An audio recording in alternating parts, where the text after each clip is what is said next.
Hello and welcome to yet another video. As usual, my name is Mary and we are glad to be discussing matters career advancement, career growth, and how best you can be able to package yourself as a professional. Today we are looking at a very interesting topic. In today's crowded job market, how can you stand out? How can you package yourself so that you ensure that you enhance your visibility? And I'm glad to be joined by Evelyn, who is one of our career advisors in this conversation. Thank you, Evelyn, for joining in. Thank you, Mary, for having me as usual. Yes, you agree with me that the job market is very crowded. It is. It's very crowded. But there are ways whereby people can enhance and increase their chances for getting jobs. Yeah. Now that you're mentioning this, how important is personal branding, to be specific, in the current job market? It's very essential, Mary, because with the various candidates I engaged with, I realized a lot of people struggle with personal branding. And why it's essential, number one, this usually attracts opportunities. So employers are always attracted to candidates who have a strong online presence, especially on LinkedIn. That is usually the first impression they'll get. A good first impression is a strong online presence on LinkedIn. That is usually the first thing. Yeah. Then also the other thing is in networking. It increases your networking opportunities because you get to network with employers, with recruiters. It's also an advantageous for that. Then there's also the other aspect of it gets to portray you as an expert. Yeah, because they are able to see, okay, this is her personal brand, and she's even brought what she's talking about is bringing out herself from a professional perspective. So those are the three main things why personal branding is essential. It's very important. Yeah. Interesting. Now, as a professional, as a candidate, what are some of the ways in which I can be able to stand out from the crowded job market? Because I believe any job opportunity available, there are so many applications that are being received. What can I do to make myself stand out? Maybe you can highlight few ways to stand out as a professional. Okay, there are so many, but I'll focus on the 5 major ones. So number one, of course, you have to tailor make your CV and cover letter to suit the specific adverts you'll be coming across. So here, a lot of people fall short because people are using generic CVs and generic cover letters without putting in mind that each advert will come with its own requirements, with its own skills and roles. So every time this person is making applications, they have to counter check. Does my CV meet what this advert is looking for? Does my cover letter meet? They go hand in hand. Both CV and cover letter, they have to be matched to suit a specific job advert. The second one is having a strong online a strong LinkedIn presence. And when I'm talking of LinkedIn, it's because the recruiters use LinkedIn for headhunting. So if they view your profile and they see it's not well structured, they'll just see someone from company X viewed your profile and they never got in touch with you. And one thing people miss out on is that they also look for keywords.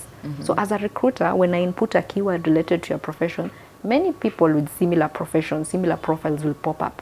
But what will prompt me to go through your profile and interest you in a role is how well it's structured. It has to have a catchy about section, catchy skills section, catchy work experience section. So having a strong LinkedIn presence is usually essential. Very important. Yeah, so that was number 2. Number 3, you have to seek professional help. Why I'm always advocating for this is because people always work with the assumption of they'll see I'm an accountant, they'll see I'm a project manager, and then they'll select me. But people aren't fully educated of what recruiters really look into. Because you know, everyone is an expert in their own field. Mary, you're an expert. I'm an expert. But when it comes to pinpointing it in the CV, you prove me otherwise as opposed to other people with similar expertise. Because at the end of the day, only one person will be selected for that role. So seeking profession, you get to learn a lot about, because with the many people I engage with, the contents that we give them, like what needs to be included, there are so many people who are not aware. Some even, the last time they updated their CV was like 5 years ago. They're like, I keep sending the CV, the same CV. Then they're like, I'm not getting feedback. What am I doing wrong? So seeking professional help, it doesn't hurt to ask for help, because not everyone knows everything, and learning is a continuous process. Yeah, so that's the third one. Then number 4, networking. Attend networking events. If it's a seminar, this person should be attending. That will help a lot also. Then there's the bit to do with professional causes, because there are some adverts which will indicate you must have been trained on the following professional causes. And they even list them down. So if you've never been trained on them, when they look through your CV and those trainings are missing, that's a complete disqualification. So I will always also advocate for professional causes. Like the accountants have professional causes, like the CPAs, people get to do the HR also has the CHRP cause. Yeah. So I also advocate for people to purpose on doing professional trainings as well. Yeah. It helps in visibility, True. making yourself visible. True. Now, sometimes we do volunteer work or side projects along our profession or career journey. How can we use this volunteer work or side projects to enhance our profiles, to make us stand out more in the crowded job market? Thank you for that, Mary. I've been getting that a lot actually from the various engagements.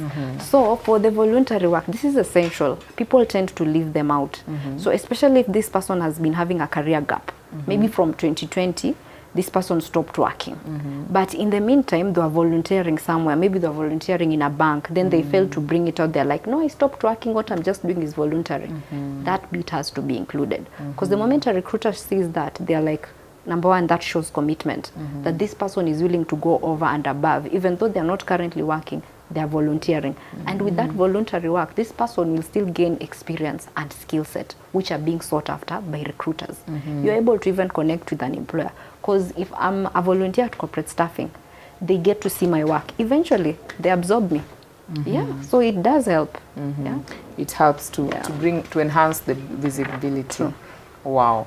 Very interesting. I believe someone watching this video has been able to pick out few areas that can help them stand out in a crowded job market. Very true, Thank you so Mary. much for sharing with us. Thank you, Mary.